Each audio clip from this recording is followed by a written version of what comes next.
Morning, everyone, and welcome to the Wednesday morning market wrap. Plenty to talk about today, so I'll rip through things relatively quickly. Last night we saw some good rallies in crude oil, up 3.66%, back at 47.66. I must say, when I look at my charts, we've got really solid support below the market, and I'll show you a chart of that in a sec. And overall, it looks like, and I know this is a big call, it might actually want to go and test that 200-day moving average again. On the dailies, it's mixed, going nowhere, which is why the 200-day moving average is starting to flatten out. But on the weeklies and the monthlies, it looks like it wants a rally, and we'll see where the sellers are. We'll have a look at the charts on that in a sec. That improvement in crude certainly helped some of the stocks around the world, and it's given a good lead to the ASX today with futures up 28 or 30 points in trade last night for the December contract. That should continue to see the Aussie market rally. I know I was bearish the Aussie market the other day, but it bounced off the 50% Fibonacci level. It's a very long tail, nice candlestick that's been followed up with a solid rally. And so until the American market turns around, it looks like the ASX is going to get some benefit. We also saw the buyers come into the banks yesterday. That should support the market. Crude and energy stocks today will do well, but the continued fall from iron ore is probably going to weigh on some. So we'll get a bit of a mixed market, but overall it should be another positive day. On the currency market, the Aussie rallied up to 72 cents yesterday. 72.20 roughly was around the high. That's just below the downtrend level that's come in for the last couple of months. This is a level, because I respect lines unless or until they break. This is a level I'd probably not giving advice. I'm happy to sell at and see how it goes. Overall, I think that what the RBA did yesterday, moving on to that, what the RBA did yesterday in leaving the door open, whilst it felt like a bet each way, was actually the natural stance that the RBA takes. The RBA that is not a fixed view bank, unless of course you want to say that they have a fixed view that the Aussie dollar should float and as freely as possible. Other than that, their thinking evolves as the economy evolves and as global markets and that sort of stuff evolves. So I think I've highlighted here, and certainly in my writing, that the CPI last week low, and then again the TD inflation number on Monday, I think, low again. As someone who believes that aggregate demand is what drives inflation, below a threshold, at some point inflation becomes its own beast, and Milton Friedman's right, it is a monetary phenomenon. But below a certain threshold, and it's probably 5 or 6%, inflation really does reflect aggregate demand. So low inflation reflects, to many extents, a softening in the Australian economy, or an Australian economy where businesses don't have any pricing power. And that tells you a lot about. Now, we know that the RBA has downgraded the potential growth rate for Australia. And we also know that yesterday in their release, they said that the prospects for growth picking up are looking okay. But they also said that inflation gives them room to ease. I think they're going to exercise that in 2016. Because what I'm starting to see and feel is some softening in the economy.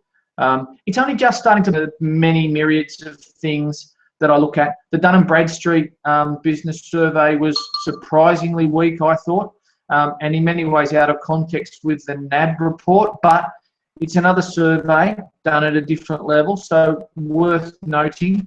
The manufacturing PMI out on Monday was, while mentioned zone 50.2 was slipped back, and we'll wait and see what happens at 9:30 today with the services PMI from the AI group, and then I think on Friday for the construction PMI for the AI group. Of course, we've got retail sales in Australia here. I think that should be okay if the NAB online retail sales index is a good lead, which I think it has become. The Australian economy, whilst improving, whilst we've got the Turnbull rally, those kind of things, I think what the pricing power of business, or lack thereof, is telling me and the RBA is that maybe there is room for a lower rates. Now, as a director of a mutual bank, and someone who cares deeply about strength of Australia's banking ecosystem, we don't really want another rate RBA, because it will put a lot more net interest margin pressure on the smaller players. And so that works against competition. But in terms of getting the economy going and those sort of things, it could be that with the macro-prudential stuff putting a lid on housing, with Sydney property prices starting to come off, with auction clearing rates starting to come off, if those trends continue into the new year, that the RBA may be in a spot where it has to,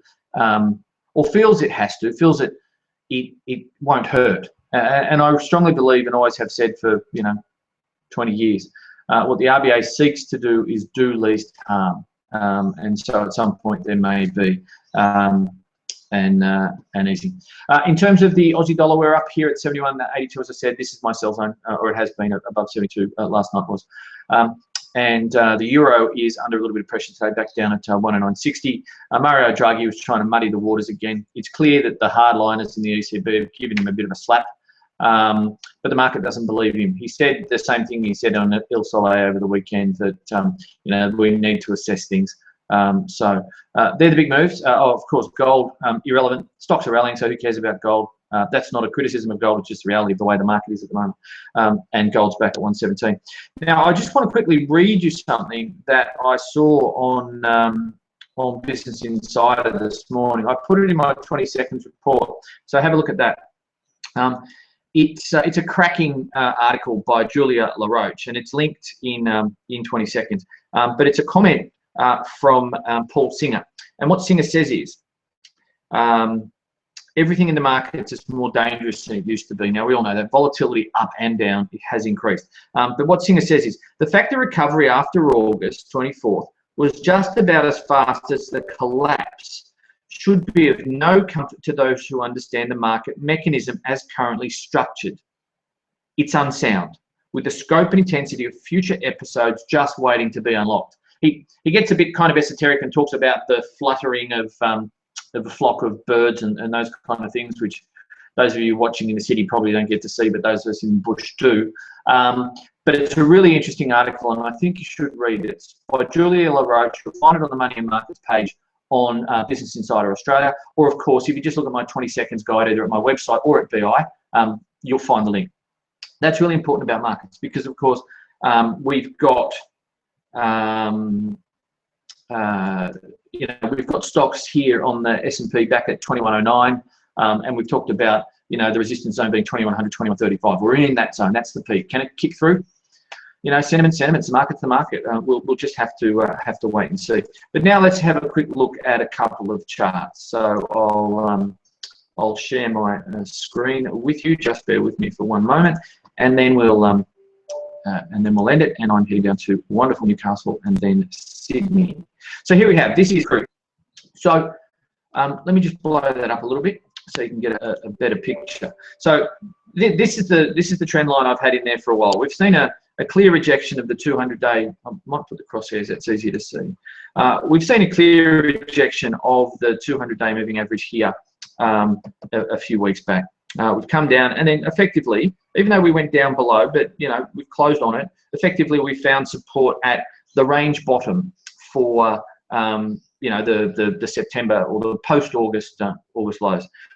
Again, that held, and we had this massive surge off it, and we've had another good rally last night. Now, in daily terms, when I look at my MACD and those sorts of things, you look at the moving averages, they're flat, they don't know where they're going. We're just in a range. We really are just in a range. But if you have a look at the weeklies, what we're starting to see in the way I trade, I think that we could, this is my slow moving average, I think that we could see a rally towards my slow moving average, which is around, this is on the weekly charts, which is around 50, 40, 50, 60. Now, if we go back to the dailies, this is the zone where the 200-day moving average and the uptrend come into being. Now, if I shrink that down, you get a better look at it. So whenever you get these periods, for me, a MACD is a really important part of my decision toolkit, along with my moving averages and the normal stuff like ranges and trend lines and all that kind of stuff. But this is for me a market that's, you know, consolidating and trying to rally. If I look at the monthlies, then I've got nothing I can say except this is an overbought market. So from my point of view, when I combine all of that, it seems to me that oil has probably got a little bit of a rally. And if oil's got a bit of a rally, then that could help stocks. We have a look at the S&P 500. Now, sorry, I still think it's peaking for this short run, right? So if I look at my MACDs, I look at, we've now got the 200-day moving average and the fast moving average. So support's coming up. Support's now 20 like that. It'll probably sneak up to 2070, 2080, something like that. And we could easily see the market trade up to 2135 and still turn around. But for the moment, you know, the market is still rallying, but I'm looking for reasons to sell. In terms of the Aussie market and the impact, let me play that up for you. You know, look at this. So it's down, down, down, down. Right, I've taken the Fibos out, but trust me, that's the 50%, or roughly, close enough anyway. And one should never be too exact on these levels because everyone else is watching them. They're going to push them through a little bit to slip people and that kind of stuff. So you've really got to know your market. I believe that your system, or my system at least does, my system works in multiple timeframes over multiple markets. It's a robust system. It's also subjective and, you know, taught over, you know, 27 years of trading. But it works on all markets.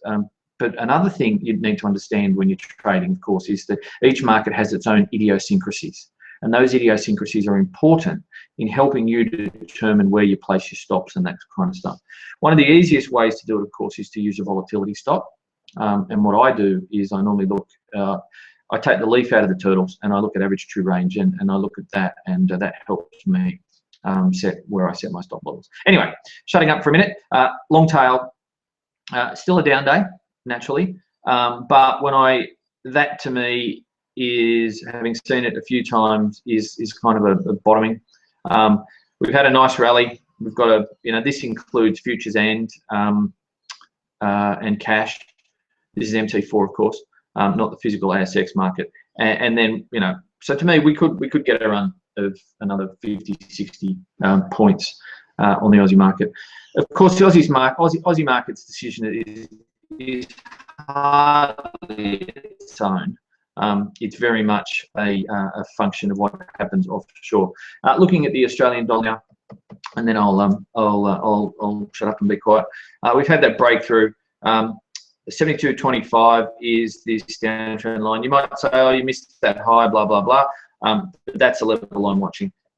If you look at the a break of that would really kick it, because the longer term charts suggest it could rally. And if you get a break of, say, 72, let's call it, I don't know, 34 to 45, something like that, you could easily get a run to 73.10 or something like that. But we'll have to wait and see. For the moment, I'm selling in front. So that's a quick around the grounds of the charts I'm looking at this morning.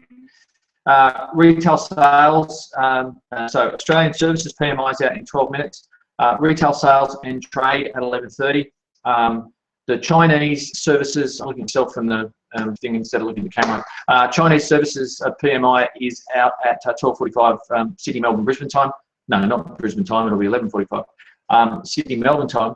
And then of course you get the European ones. You get Japanese version. You know, you get, and then you get the US version. So tonight, Janet Yellen's speaking tonight, so keep an eye out for that. And we also got ADP payrolls, which is an interesting precursor to non-farms on Friday night. So that's it for me. Have a great day today. Good luck. Good punting. I had a shocker yesterday on the cup. The horse that I picked got swashed as it jumped and gone from there. If I had been able to get off from the moment it jumped, I would have. It was obvious it was going nowhere, and it came in 20th. But what a great story of the Prince winning, and of Michelle Payne as a jockey and her brother Stevie.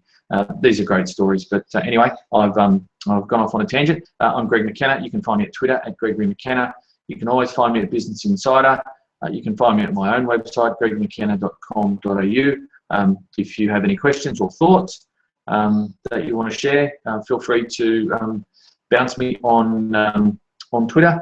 I've got a Facebook page, those kind of things. But otherwise, have a great day and good trading, and I'll see you tomorrow morning for the next instalment.